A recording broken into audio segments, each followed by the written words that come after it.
Hello, welcome to today's talk. Today we're going to be speaking about the holiness of eating. There's another unique thing about Judaism. We have a focus on eating, but most other religions, the more spiritual orientated ones, focus on refraining from eating, like fasting, and we also have these ideas in Judaism as well. However, the idea of eating as a positive thing is usually not found in other religions, not as predominantly as in Judaism anyway. We explained this when we spoke about this is what our patriarch Avraham brought to the world, the first Jew. He's the one who's really took on this sort of role of what the idea of the purpose of the Jews in the world, the idea of sanctifying the physical. So we're going to go into this idea. Of course, you've got other philosophies, other religions which do encourage eating, but that's usually for hedonistic reasons, just to fulfill one's pleasures and things like that. So we've got, again, the Jewish approach is kind of balanced, right?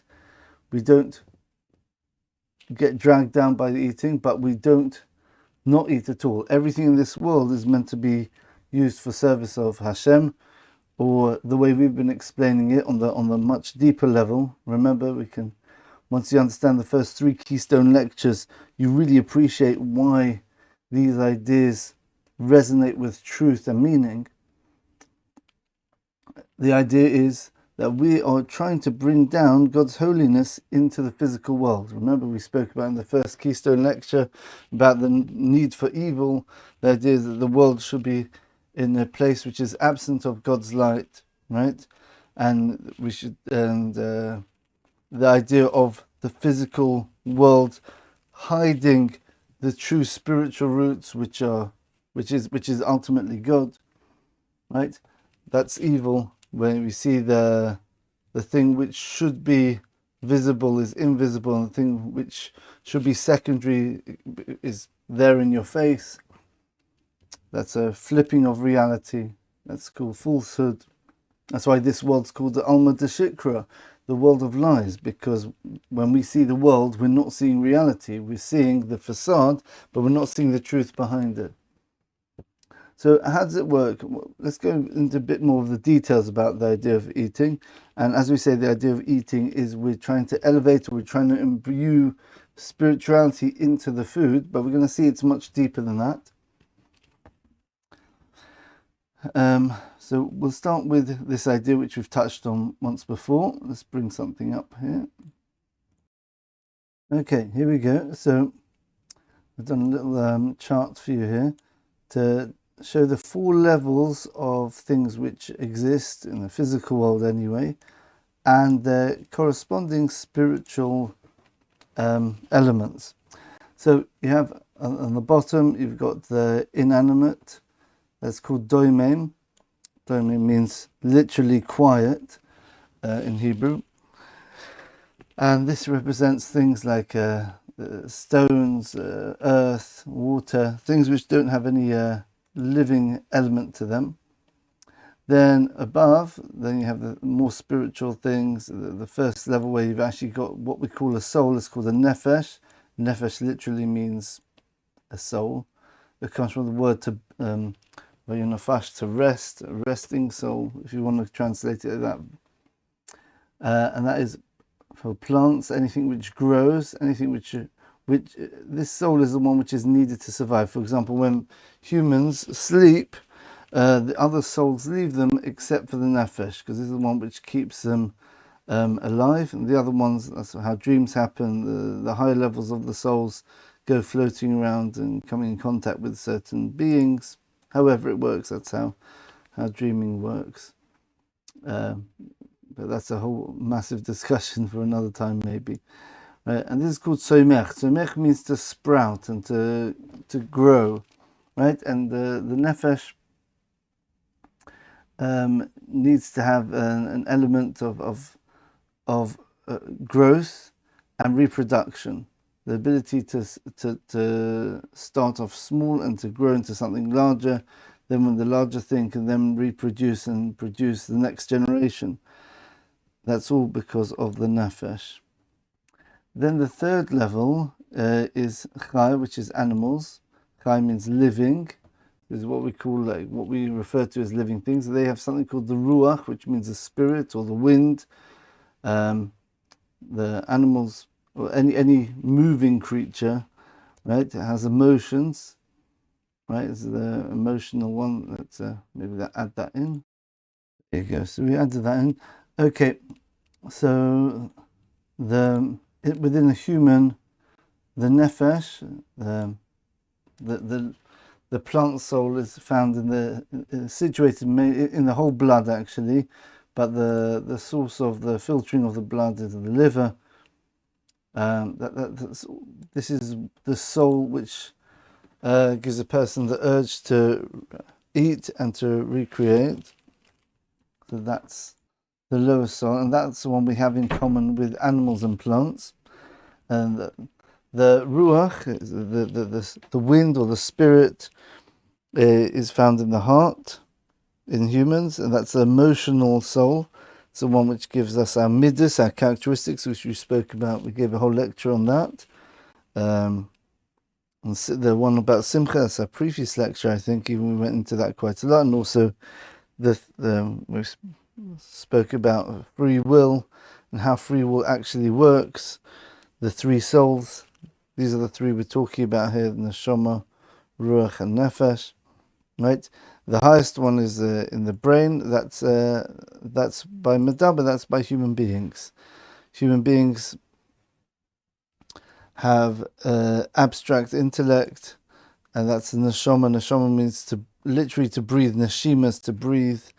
It's based on the verse in Genesis, in Bereshis, Vayipach ba'apav nishmas chayv, and God breathed into man a soul of life, right? That's the neshima, that's called the breathing, okay? Not to be confused with breathing, which we do because animals and even plants breathe as part of living. Well, that's the idea of the neshama. And there's all sorts of other ideas related with the names of these things, but we're not going to focus on that today. So, what happens when we eat? So, when people eat, we don't eat people. We can either eat animals, we can eat plants. Sometimes we can even eat inanimate things like earth, drink water maybe. Okay, so let's go back now. Okay, so when we eat, we're actually becoming. We spoke about the idea of eating before. I think we mentioned it once. To do with the lecture about love. That's right. Yeah, we spoke about the letter Aleph. So we're going to bring up two words over here, which we've spoken about before. And we're going to see a very deep idea in the idea of eating. Remember, we spoke about in the lecture about love. That's this word over here. This word is ahava, Aleph Hey Veis Hey. Right? You look at these two words, and this is the word oichel, which means to eat. Now, I've put green for the letters which aren't part of the root, so just so you can see the root letters clearer. So, Aleph is the first letter, followed by Chaf, Oichel, and Ahavo. Right? And the Hey is not part of the root. Right? We spoke about this last time, about the idea of the letter Aleph is the first letter of the Aleph base, and it's got a numerical value of 1. It's very interesting. We might speak about this another time. The actual shape of the Aleph is made out of a Vov, which is the numerical value of 6. It also means a hook or a link. And then it's got a Yud on the top, a Yud, and a Yud at the bottom. The numerical value of a Yud is 10, and then you've got a 10 over here, and then you've got 6 in the middle. So you've got Yud, Vov, and Yud, which is the numerical value of 26, which is the numerical value of the Yud and the Hey and the Vov and the Hey, which is God's name. Just in case you want to see it, this is a Yud, this green one's a Hey, this green one's a Vav, and that's a Hey. But I don't want to write out God's name on this. Okay, so it's a numerical. That's the idea that God is one, that the oneness of God, the idea of it being made up of different parts.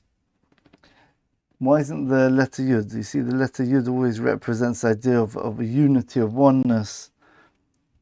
Why isn't the Yud, essentially the dot, the first letter in the Aleph base? Because the idea is that, like we spoke about in the third Keystone lecture, the ultimate level of oneness is when you can entertain the idea that there is something besides that one, and yet we see that like we got God, and then we got us who can potentially rebel against him, or we've got the world of evil, or the world, just the world itself. You see plurality in the world, and God is a oneness. So you see these things which seem to contradict God.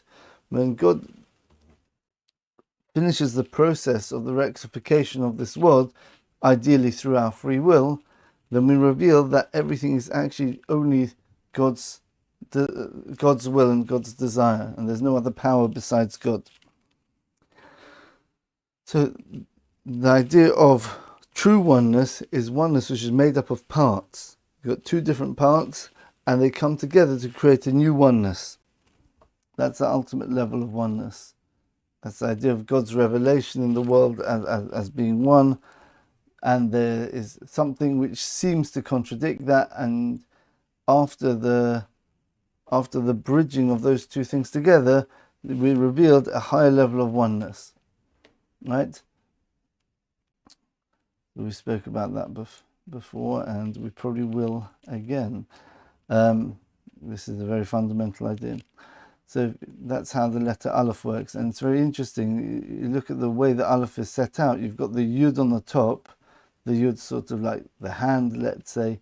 The Vav is the connection, and like as if it was in a mirror. So you've got this line coming down like this, like a mirror. So you've got the Yud, and it's reflected down there. That's the idea that God's giving his spiritual, the infinite spiritual pleasure, or God's presence, however you want to word it. Then you've got the connection with humans, and the idea is that humans should reflect that spirituality down here.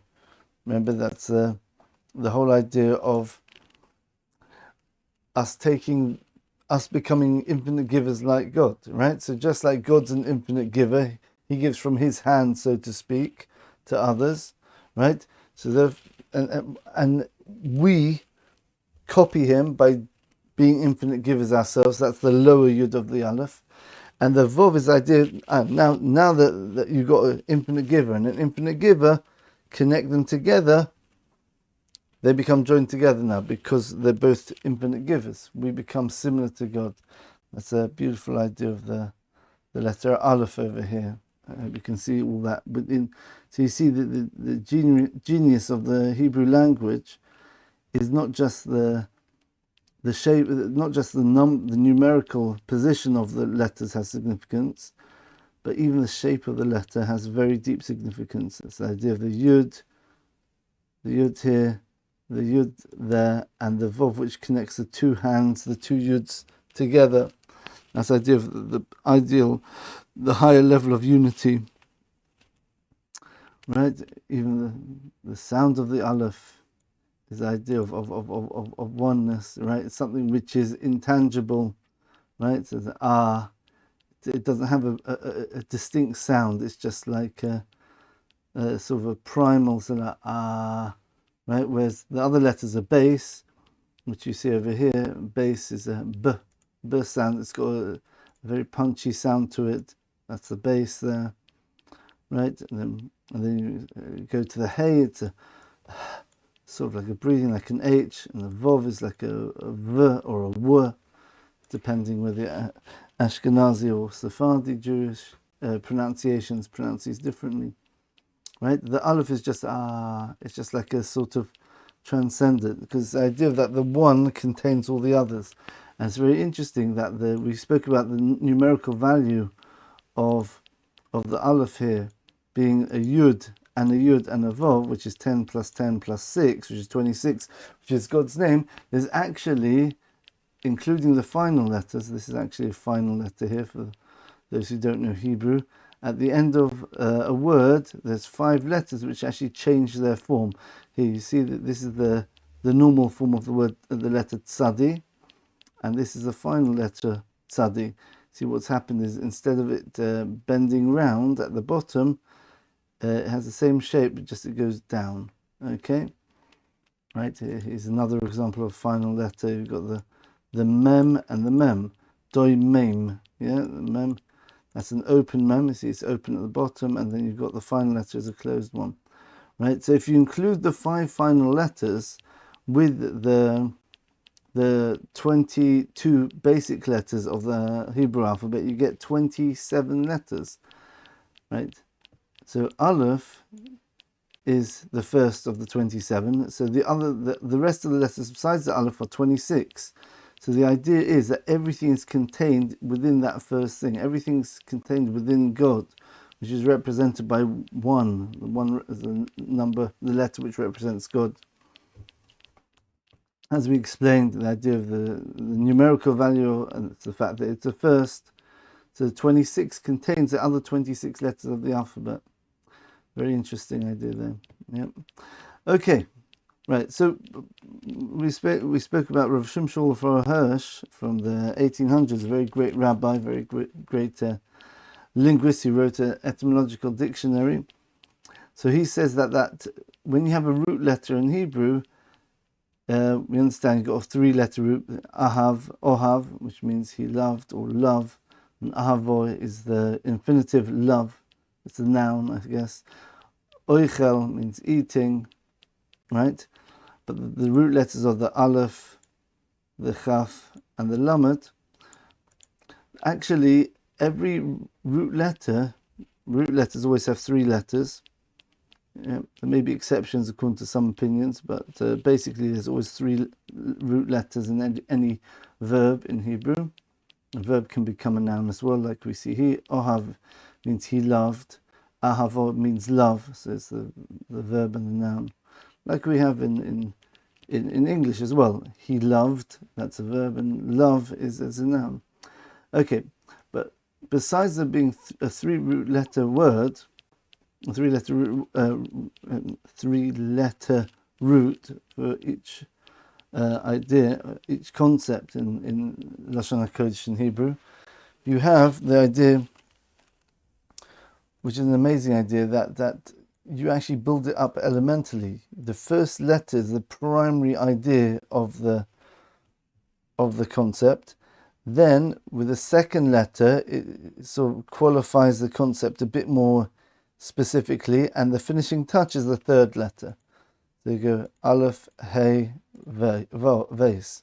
And we explained when it came to Avo, the idea was the idea of Hav, you've got the idea of giving, but it's a type of giving where you've got an Aleph at the beginning. The Aleph is the primary idea here.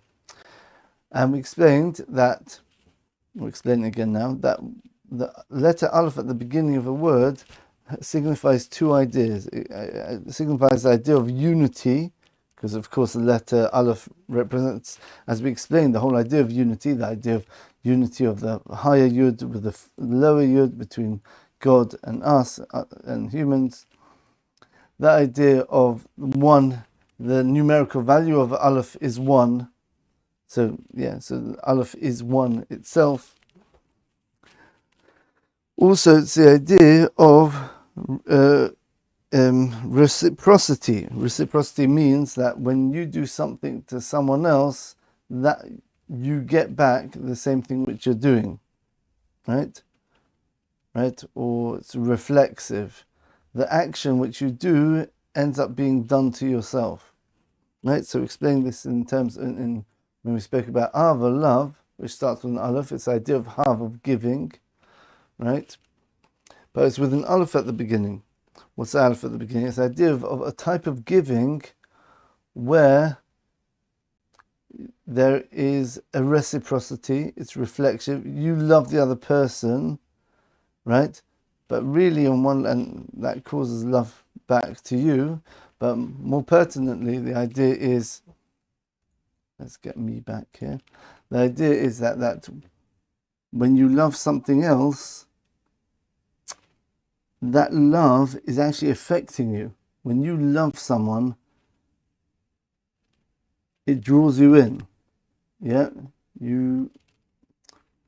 like we explained, when you love someone, you're seeing yourself in that person. So therefore, the love is coming back. You're loving yourself, which is in the other person, right? You're loving that similarity, that aspect, until you become one. And then you just basically see the other person as one with yourself. That's the idea of the two meanings of the letter Aleph, right? It's the idea of becoming one with the person. Through giving, you see yourself in the other person, so you become one with the other person, right? But really, your love is actually loving yourself as well in a way as well, right? So let's go to the word Achilah now. So I'm just thinking of these ideas now, because I wasn't going to go into that much detail. But if you have a look at the word, the two other letters of the word ochal, the idea of kol, which means to destroy or to finish, right? Or everything. It means to totally. Yeah, kol means totally or everything. So the idea is that Achilah, what are you doing? You're taking something. You're not doing something. The action which you're doing when you're eating is, you're not just, let's say, if you're hitting something, the thing which you hit is still there. You manipulate it. It's still there in a different form, right? When you eat something, it gets destroyed. That's the idea of Achilah. The idea of the Aleph at the beginning. Let's have a look at these two ideas of the word of the letter Aleph.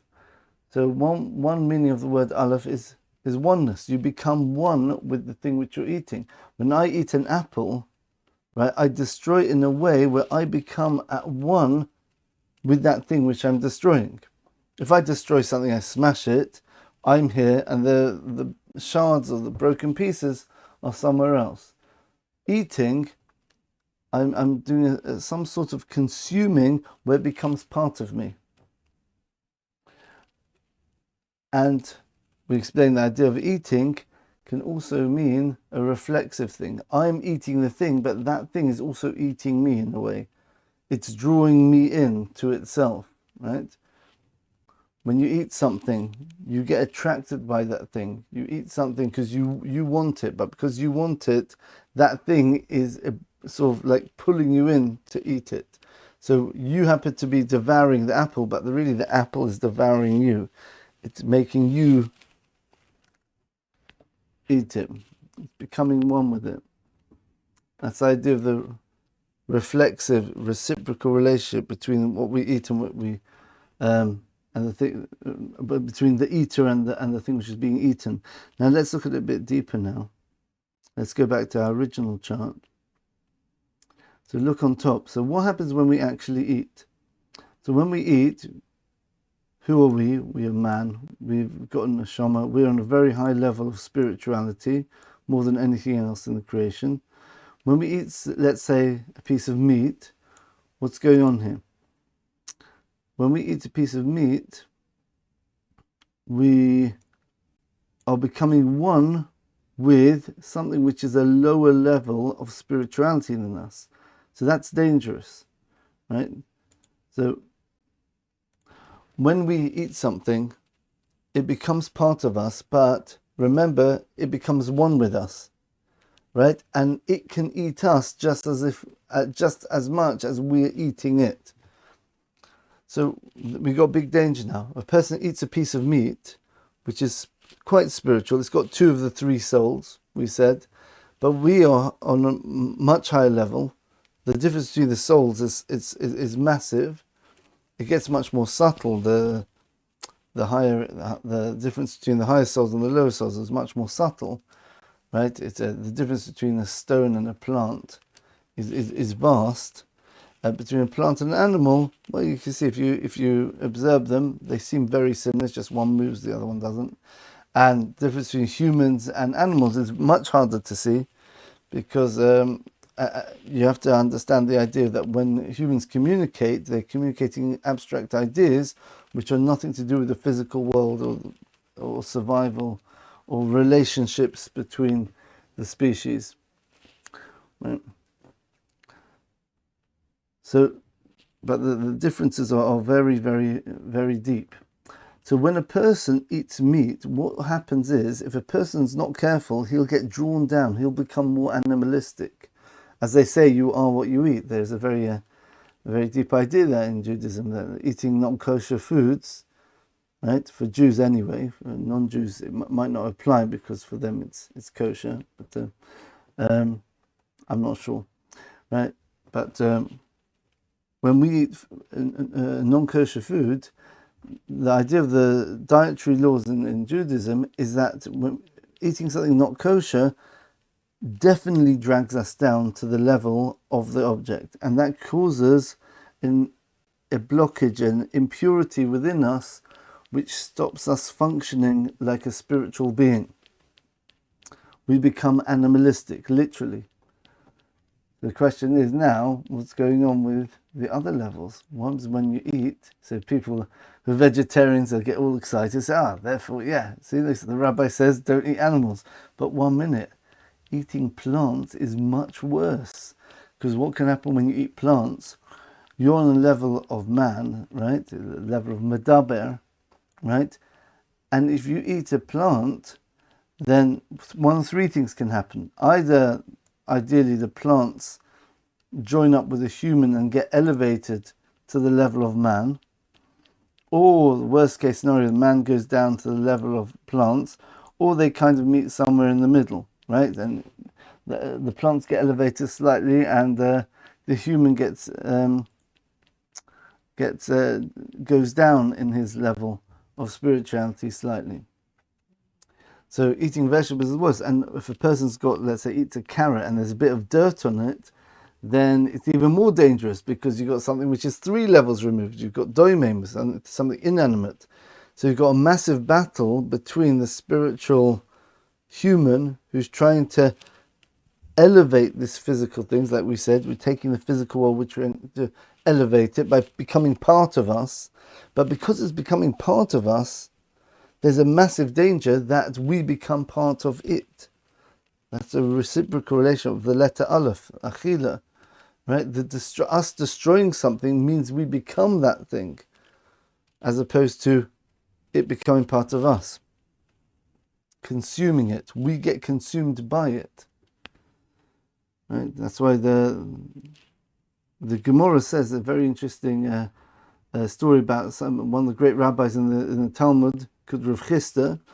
He said, when I was rich, I didn't eat meat. I didn't eat vegetables, and when I was poor, I didn't eat vegetables, and when I was rich, I didn't eat vegetables. And he explains, this is the Gemara in Tractate Shabbos 140b, I think. It's got all stories about Rav Chisda there, very interesting. So he says, when I was poor, I don't remember how it goes. When I was poor, I didn't eat vegetables. Why? Because vegetables give you an appetite, and they draw you into eating more food. And I couldn't afford that much food, right? So therefore, I didn't have the things which people use for appetizers, like vegetables, because it would draw me to eating other foods more than I would have otherwise, which I couldn't afford. And when I was rich, I didn't eat vegetables, because if I can eat vegetables, why not eat? If I can eat meat, because I can afford whatever food I want now, if I can eat vegetables, I might as well eat meat.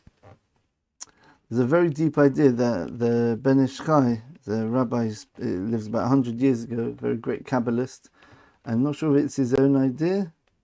I think it's his own idea, right? He says that there's a deeper meaning to this. Rav Chisda is saying, when I was poor, I didn't eat meat. Why? Because I didn't eat vegetables. Why? Because they're mamshich. It draws, right? And the basic meaning of that Talmudical passage is, it draws you into eating more food. But there's a deeper level, right? Like we said here, right? If a person eats vegetables, they're in much greater danger of being pulled down from this level to that one. They get drawn down to the level of tzomeach, of the plant. Right? So therefore, when I was poor, that means I was spiritually not rich.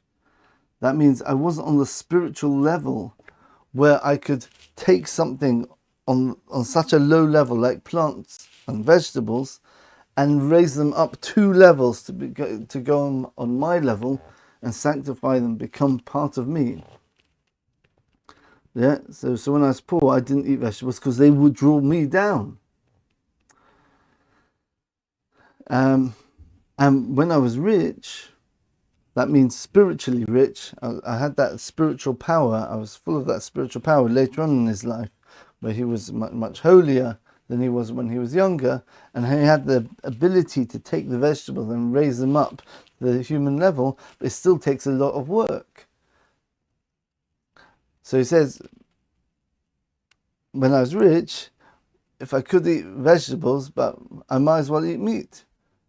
And as much as I can eat vegetables, I might as well eat meat. What's that mean? It doesn't just mean because he was rich and he could afford meat. It means spiritually, he had the ability to bring things up from a very low level to a higher level.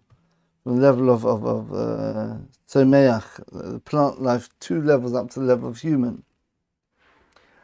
But at the end of the day, it takes a lot of work.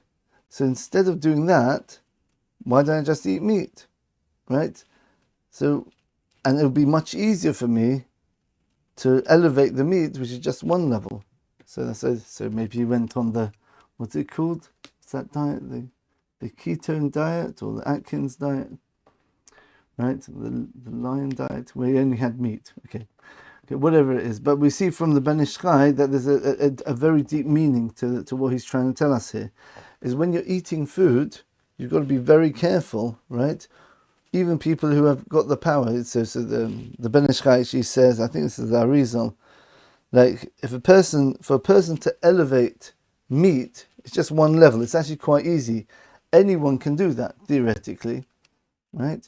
All you got to do is think, I'm about to eat this meat, I'm having this in order to have strength to serve the Creator. That's all you have to do. It's very simple when you have meat. When you have vegetables, not everyone can do it. You have to know the different Kabbalistic ideas, different names of God, which are associated with the type of food you're having, and that can actually bring up things which are on a much lower level. And doimim, inanimate stuff, like having the dirt, which is on the carrot, let's say, yeah, you have to have such a huge level of. You have to be a very, very extremely holy person who knows a very broad and very deep Kabbalistic ideas to be able to elevate even the level of doimim up to a very high level. Okay, that's the idea of eating, and that's why it's interesting. The Gemara says somewhere else that an ha'oretz, so all the vegetarians are going to be excited here. So say, okay, right? So eating vegetables is much better, right? And we're going to see that actually there is a Talmudic passage which actually backs them up, funnily enough, but not the way they'd like to hear it. So it says that an ha'oretz, an ignoramus, that means someone who is unlearned, who's not able to, generally means people who are not focused on spiritual ideals, right? And it also means people who are ignorant as well. They shouldn't eat meat. There you go, right? So you've got certain vegetarian organizations, good. Because the people who get fanatical about not eating meat are usually the people who are more concerned with frivolous things and things which talk to your emotions. Oh, I can't eat animals, but don't think deeply into things. It's a bit more superficial, right?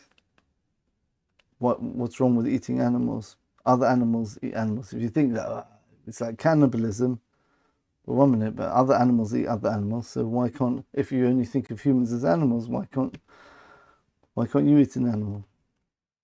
Right. So anyway.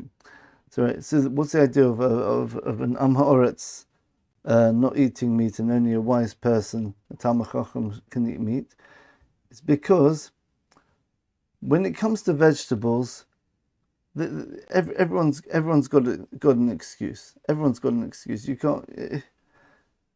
can't. A person's got to live, right? And God sees a person eating vegetables. He's not going to start saying, "Hey, why are you eating vegetables?" Not having all these deep Kabbalistic ideas, because most people never get anywhere near that. So therefore, anyone can have vegetables, right? And God will protect people from getting drawn down somehow, right? However, when it comes to meat, there's no excuse. Anyone can elevate meat onto a high level. When you're having meat, you just have a simple thought in your head, and automatically is enough to elevate the meat onto the level of the mind. You just use your mind, boom, it goes up spiritually to the level of the neshama. So therefore, a person who's not interested in focusing on how to sanctify the physical, that's the Am Ha'aretz, therefore he's not allowed to eat meat. Right? It's not forbidden. It's not forbidden to eat meat. It's just he's not allowed to philosophically. Yeah, it's the wrong thing for him to do, because there you've got no excuse. All you have to do is think, I'm having this meat to get strength so I can go to work. When I go to work, so I can serve God, and that's what God wants me to do. Even something as simple as that. All you have to do is think that, and he doesn't even bother. Say, "Oh, meat," and he gets eaten by the meat. Yeah, you know how people take the hamburgers or the hot dogs, they eat it. You can see that the meat is drawing them in. They're becoming down on that level of the animal there, right? So all you got to do is just control yourself. Eat it. Make the blessing first. That's always the best way to start things off. So you're conscious that you're taking from something which God's giving you. So it reminds you of God. Oh, okay, so I'm eating, but why am I eating? Eating for a good reason, so I can have strength and be healthy to serve God, right? And if a person doesn't even do that, he shouldn't eat meat. Okay, so that is the idea of the eating. Now, why is it so holy, eating? Right? There's lots of objects which we use in our service of Hashem. We have the tefillin, we have the lulav on Sukkot. We shake the 4 species like we showed pictures of last time. We've got the one with the 5-dimension lecture. We spoke about that.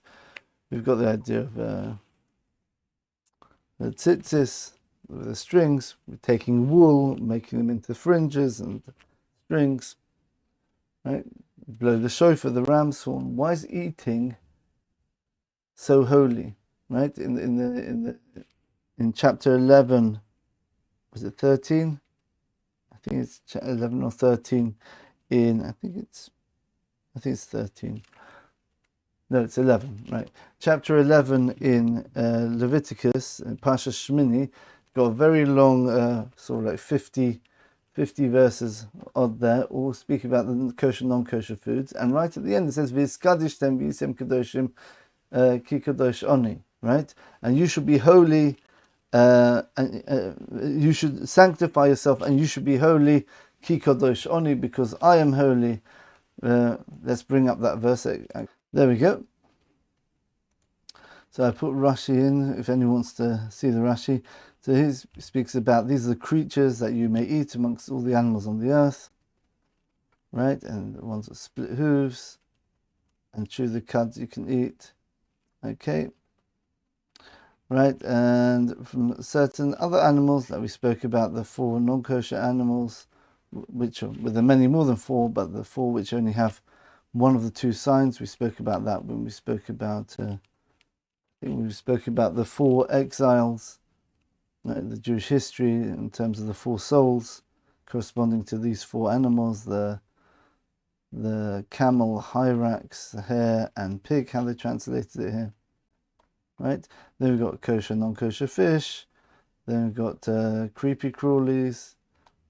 Well, no, that's not yet. Then we've got the birds, kosher. These are the non-kosher birds. And then it speaks about locusts, etc. So we go all the way to the end of this. Right? Do not abominate yourself or make yourself an abominable with the creeping things. And do not make yourself tome, impure through them, and you become unclean. Actually, this is an inaccurate translation. Nit mesem means, I think Rashi actually says, no, it doesn't. Okay. Right. It comes from the tome, tes mem aleph, but this actually just has a tes and a mem. So actually, I believe it's a different root, which means a blockage. Because tuma, impurity, is actually spiritual blockage. That's what it really is. Right? Do not eat non-kosher foods, basically, because you'll make yourself impure. Ki ani Hashem, because I'm God, Hashem, your God. That's a 4-letter name for God that we mentioned before, starting with the letter Yud. Yeah. Vis kadishtem, and it's reflexive. You should make yourself holy. Well, you should holy yourself. V'yisem kadoshim, and you shall be holy. Ki kadoshani, because I am holy. Right. So when we are careful not eating non-kosher foods, we're actually sanctifying ourselves with the holiness of Hashem. Do not defile your souls with the creepy cruelties which are on the land, right? And of course, with non-Jews, this would apply to the Avim and Achiliah, taking a limb from a living animal and eating it. Okay. Ki ani Hashem, because I am God, which have brought you up from the land of Egypt. Just look at the Rashi there in your own time. Yeah, it's the idea that God lifts us up, right? By eating kosher foods, we are elevated, right? How are we elevated? Shouldn't it just be good enough that we're not drawn down? That's why after my... Oh, I hope you saw all that. Oh dear. Oh, you did? Right, okay, fine. Just when I minimized it, it went away. Okay, yeah. What does it mean that God brings us up, right?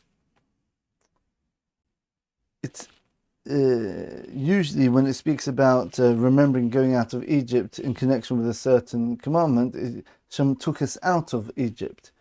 Why is it saying I bring you up? So one idea is possibly, I might have heard it somewhere, maybe I'm just coming up with it now, I can't remember. Probably based on something. It's a mila, God is elevating us. But the question is, how is eating kosher foods bringing us up? Surely the problem is that when we eat non-kosher foods, we get dragged down to the level of that food, right? And it's impossible for us to bring it up. That's the difference between something which is osur and mutter. Something which is osur is prohibited. Osur also means tied up. That means, for example, let's say we try eating a piece of pig, right? That's called osur. It's prohibited, but it's tied down. Why? Because we try elevating it to the level of man. We can't do it. It's impossible. It's tied down. Something which is mutter is something which is untied. That means something which we can elevate. It's untied, so I can take it, I can eat it, and I've got the ability to bring it up. The question is, why are we going up when we eat? So this is a beautiful idea now. So remember we spoke about the idea of sanctifying the world and the body specifically, that the body goes to the world to come. The idea is that the body is something totally physical, not interested in any spiritual pursuits at all. And our job is to fulfill the commandments, to be good people, to become givers like God. There's many ways of doing that, physically giving and also spiritually giving to the body by bringing God's light in, by doing the commandments. So we are actually elevating the body. The body is actually, it would have stayed in the situation, its status of a piece of meat, it just would have died and disintegrated in the ground. But because we've used it as a vessel to serve God, because we can't hold a lulav, we can't blow the shofar, we can't see the words of Torah without the physical eyes in this world, right? And we can't eat even, right? We can't do many mitzvahs of eating without a mouth and a stomach, right? And we can't do it without the appetite as well. So even the lower soul, which is corresponding to the liver and the blood, right? The nefesh, which we have in common with the plants as well. Without that desire to do it, we also wouldn't eat. We're just like, okay, I'm not hungry. Oh, why am I feeling so weak? Okay, and then the person just collapse and die, right? Right? The idea of hunger tells a person the urgency. You've got to eat now to unify your soul with your body. That's what food is, by the way. Why is food so important? Yeah, food. You've got the material of the food, but you've also got nutrients in it. If something which goes off, some of those nutrients are gone. That's a sort of like the spiritual aspect of the food. There's always a spiritual sparks in any food, like we spoke about. Even in a stone, it's got a tiny spark just to keep it in existence, right? But vegetables and animals actually have souls in them, have a spiritual content. So when we eat food, what it's doing is it's becoming part of us. And it's actually those two aspects which are in the food, the spiritual and the physical, they help our soul and body stay bound together. That's the idea of the holiness of eating part of it. Yeah, it keeps us alive and it keeps the soul and the body together, right? That's one aspect of the holiness of eating, because it keeps the body in contact with the soul. That's what holiness is. Holiness is bring the body up to the level of the spiritual. And it can only do that while the person's alive, while the soul is still inside the body. Once a person doesn't eat, starves, get hungry, they detach from each other, and the person dies. That's the idea of eating. You're bringing the soul and the body together, using those spiritual elements and the physical elements which you have in food. That's why this manufactured food might be a bit of a problem, because maybe it doesn't have so much of that spiritual element in it, right? Yeah. Anyway, it's a different talk. Maybe we're going to the lowest level of domain. Maybe the inanimate would bring up the inanimate, hopefully, right? As we said, that's very hard to do. Anyway, so another aspect of eating is not only you connecting the body with the soul, but think of it like this. Okay, understand the body. The body is quite spiritual to start off with compared to other physical objects, yeah? Compared to a piece of earth, just an inanimate piece of earth. It's something, it's got the form of a human being. It's created in the image of God. We explained the idea of the physical format of a human being corresponds to different spiritual energies which God uses to run the world. The right arm, left arm, and the torso we spoke about, representing the attribute of kindness, justice, and mercy. Right? So our physical body's got some sort of spiritual reflection there. We've got the Tzelem Elokim, that we're made in the image of God, referring to God's way of interacting with us through his attributes, obviously on a much more abstract level. However, what about an apple? An apple, is anyone going to cry for an apple or a piece of meat, right? Or a carrot? It just falls off the tree, dies in the ground.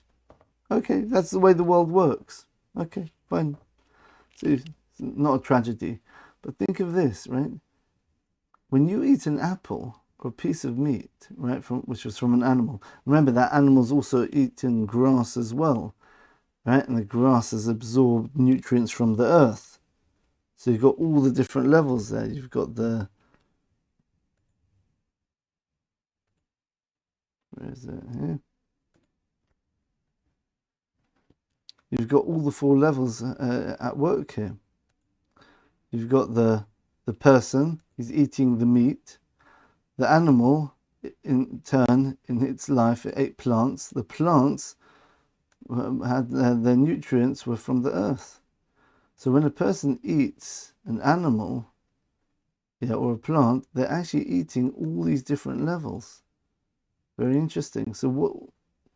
But think about what that means. Remember we said the word Achilah starts with the letter Aleph, means you become one with that thing.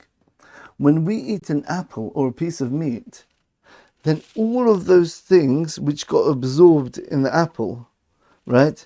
And let's say that we eat a piece of meat. So that piece of meat, right? It ate grass. The grass absorbed the earth. The earth became grass. It went up one level 1 to level 2. The grass went from level 2 to level 3. It went from the level of plants to the level of animals.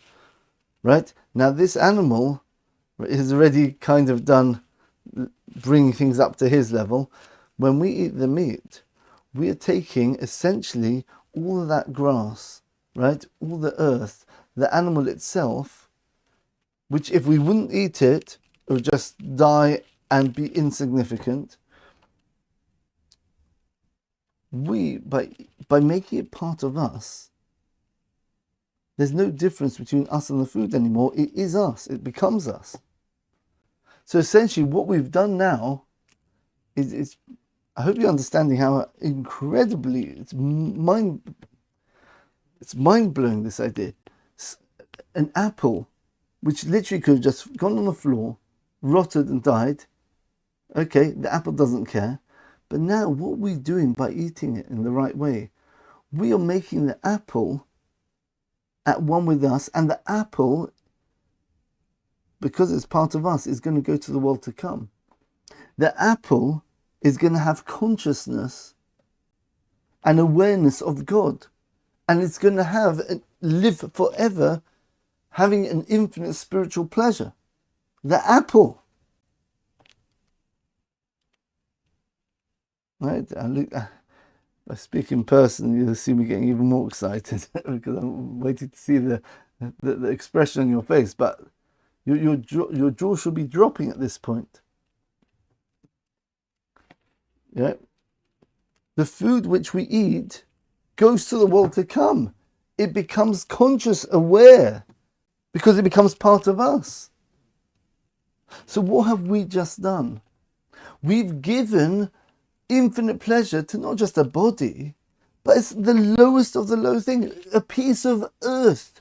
We say, oh, this piece of earth in my plot in the allotment, I'm going to get you to the world. I'm going to make you alive, aware, and expressing thanks to God, right, for the amazing infinite pleasure He's going to give me. He's going to give exactly the same thing to you. Boom. That's mind-boggling. So what's happened now? When we eat something, we're giving to something which is literally 0% spiritual. It's nothing. It's a piece of earth. It doesn't even have a soul. It's just got a piece of spark. A spark just to keep it in existence. Right? It's not even alive. And when we eat the earth, or via the plants or the animal which has eaten it, we're essentially elevating everything in this world, even the most lowest thing. We become infinite givers to something which had a 0. So we become 100% infinite givers. That's how you do it. Eating is the key. Eating is the key. We spoke about why couldn't God make the world 20% good? Yeah, and we just fill in the 80%. Because if the wood was ready 20% good, then we can only be 80% givers of that infinite pleasure. Yeah, because the other 20 is ready finished.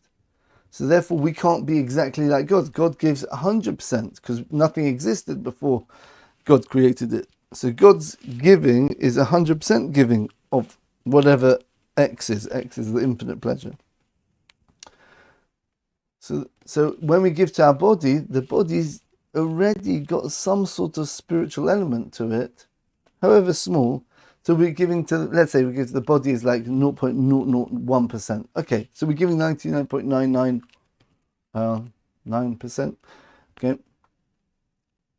But when you take something which is 0 or 0.000001, etc., you get the idea. We become 99.9999999. It's the biggest you can get. Yeah. If a piece of earth is literally 0, then we're giving 100% to it.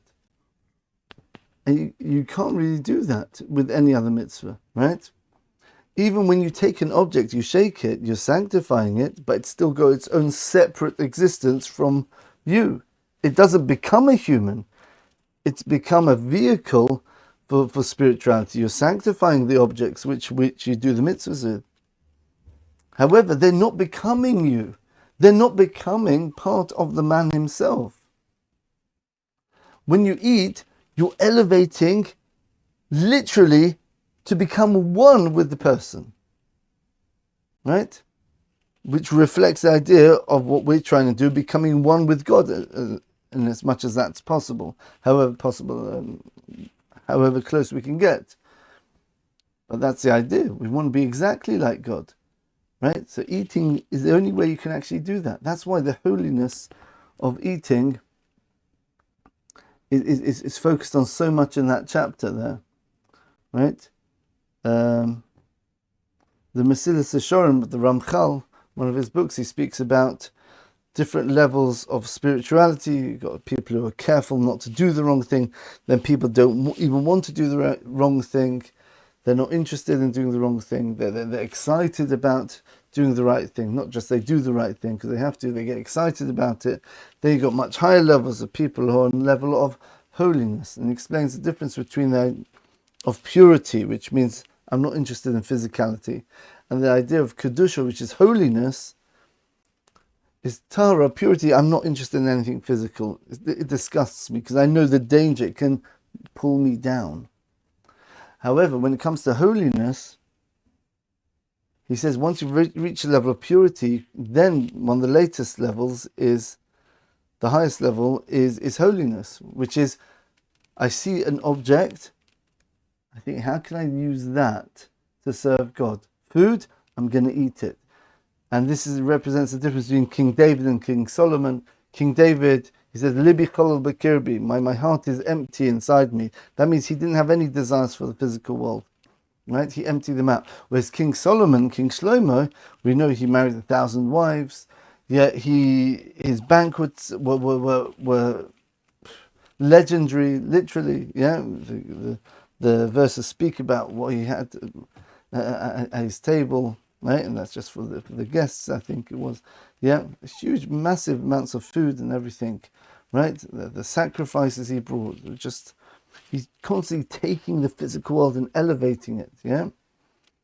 That's the idea, because when a person's on that high level, then you take the physical and anything you use for physical gets drawn up. And the Mesilas Yesharim says that when a person eats meat and he's on the level of kedusha, of holiness, it's like he's bringing a sacrifice on the altar in the temple. So when a person's eating, instead of like I'm pleasuring myself, no, I'm actually okay, right? I've got an altar here. I've got the ability of bringing up this meat to the level of holiness, the level of a human. I'm eating. I'm bringing it up. Drinking wine, right? It's like pouring libations on the altar. Libations are when they poured wine on the mizbeach, on the altar, right? So instead of looking at drinking and eating as something lowly, if you're in the right frame of mind and you've got the right sensitivity, you're actually elevating the food and the drink, even alcohol, right?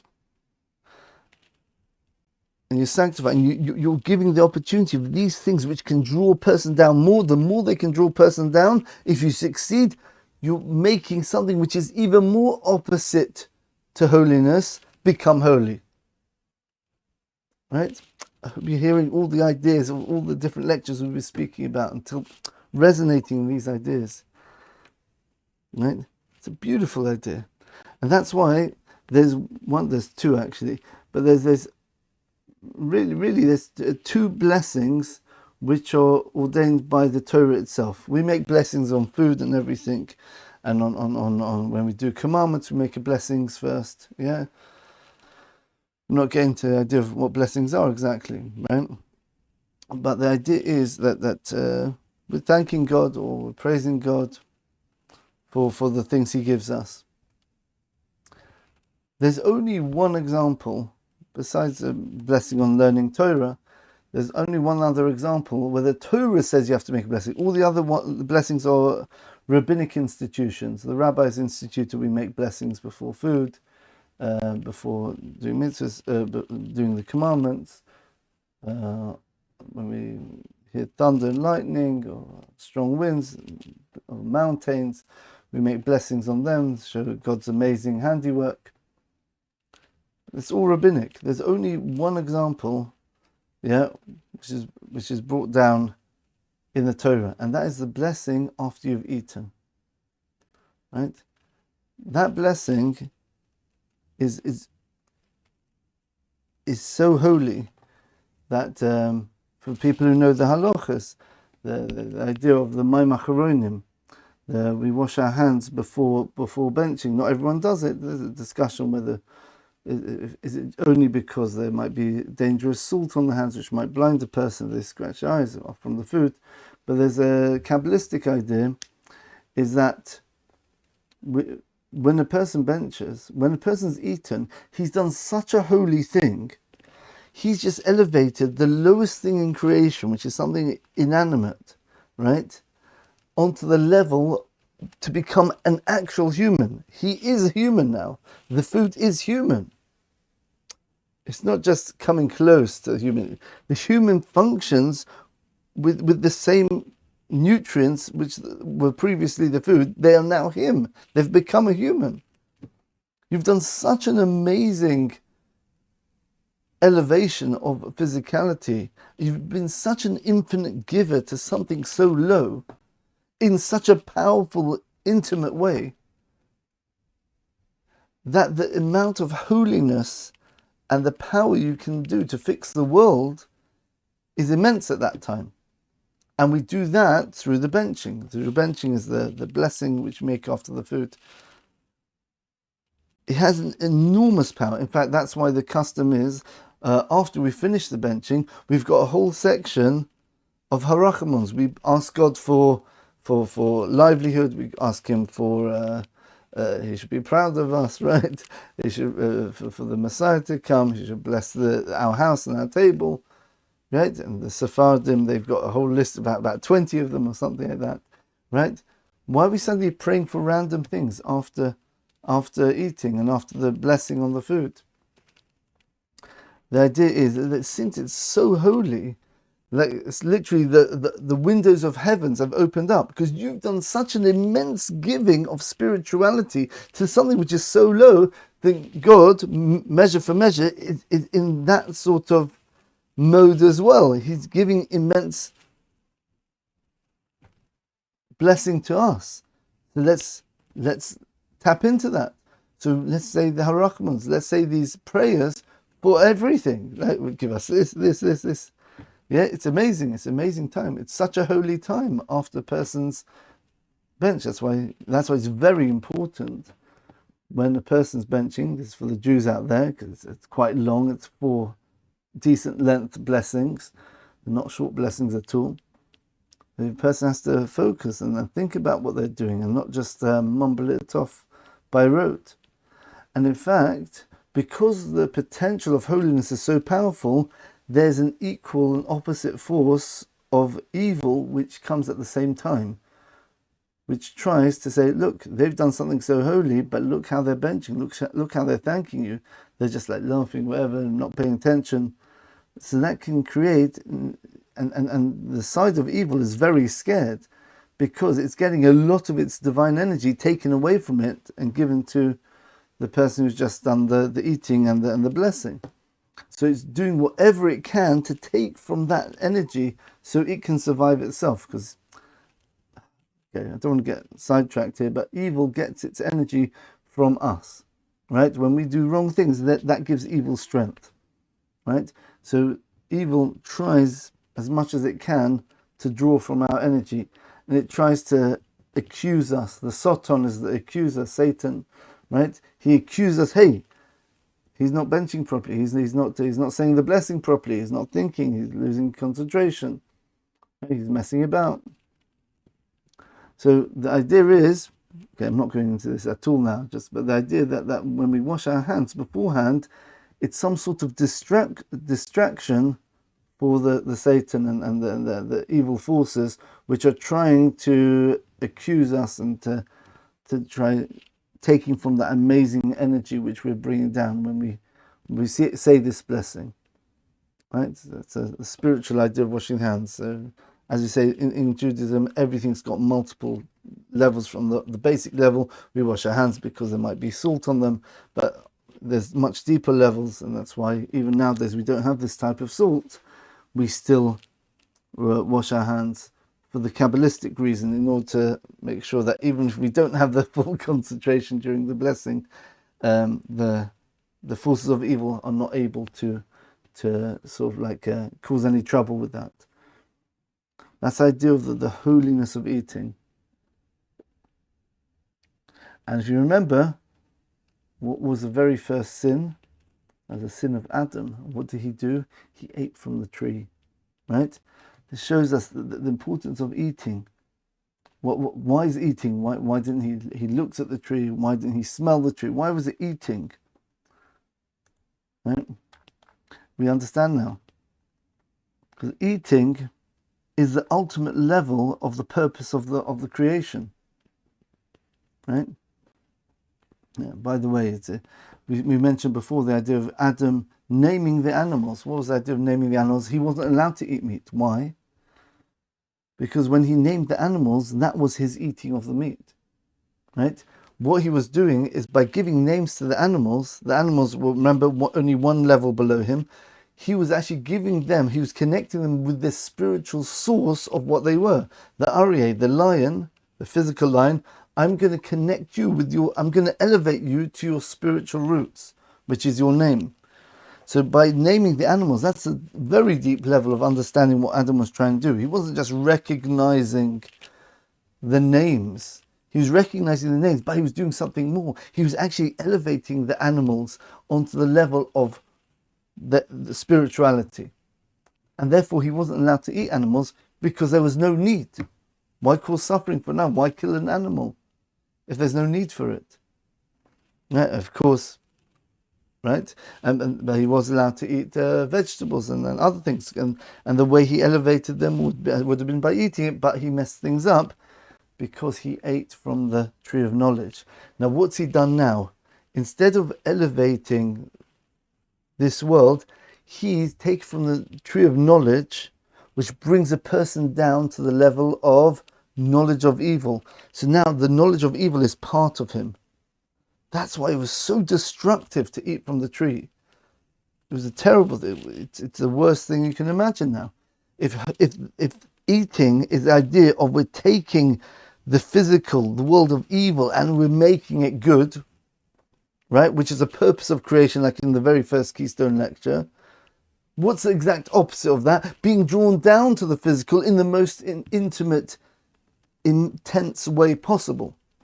And that is by having something which is evil itself becoming part of you, and you become part of the evil, the achiliah. You become one with evil. Good becomes one with evil. The knowledge connection, the intimate connection. Remember we spoke about knowledge can also mean a relationship between a man and a woman, right? It's the idea of the good and the bad. The knowledge of good and evil bind together. They become one. That means what should have been good and evil, and now I can bring evil up to good, there is no clear good and evil anymore. It's all mixed together. So you can't, it's like you're trying to do a tug of war standing on water, right? If your feet are planted firmly in the ground, you can lever yourself, you can pivot yourself on your feet, and you can pull the thing which you're trying to pull towards you. But if you don't even have a firm standing yourself, it could go haywire. You could pull it, nothing happens. Pull, you can go that way, whatever, right? That's the sin of Adam. He brought the evil into himself through eating. Now evil is part of who humans are, and that's why it's much harder to fix that problem which he created. Now it's not just a matter of us, the soul, elevating the human. The soul itself is confused. We don't know. We think we are the body. In fact, many atheists believe there isn't even a soul in the first place. They just believe that our mind is just a piece of meat and our consciousness is somehow the brain only, without any independent spiritual thing. That's how bad it's got. That's all through eating, the damage which can be made through eating. Because, as we said, the letter Aleph, one, Achilah, Aleph, right? Either you become one with the food by it bringing you down, or ideally you bring the food up to your level. And that's the idea of the holiness of eating. It's a beautiful idea, and let's try at least when we eat our meat, at least have those few thoughts of like, I'm doing this to serve God, right? And as much as we can with all the other food we have as well, right? And we're going to see that there's that's why it's the strongest urge in human beings is to eat, right? Because it's got such a potential to elevate the world and to fulfill the purpose of the creation. It's got if misused, it can drag a person down to the depths, right? Just like we can become holy through eating, like it says in Leviticus 11 there, we've got to be very careful not to do it in a way where we become impure because of that and we actually create a blockage. Okay, so let's all focus on eating the right way and appreciate the depth of this idea, how fundamental it is. And the very first sin was a sin of eating. Yeah, and the way we elevate the world to the highest level is by eating, right? Which is the message of as we said, this idea of the Jewish people, the sanctification of the physical, bring the physical up to the spiritual, being infinite givers to the body and to the physical world around us, making it part of that soul, which is who we are, right? And all being part of that equation of God, the soul, the body, and all the food which we've eaten as well. Okay, thank you for listening, and have a good day, and hopefully we'll do another one soon. All the best.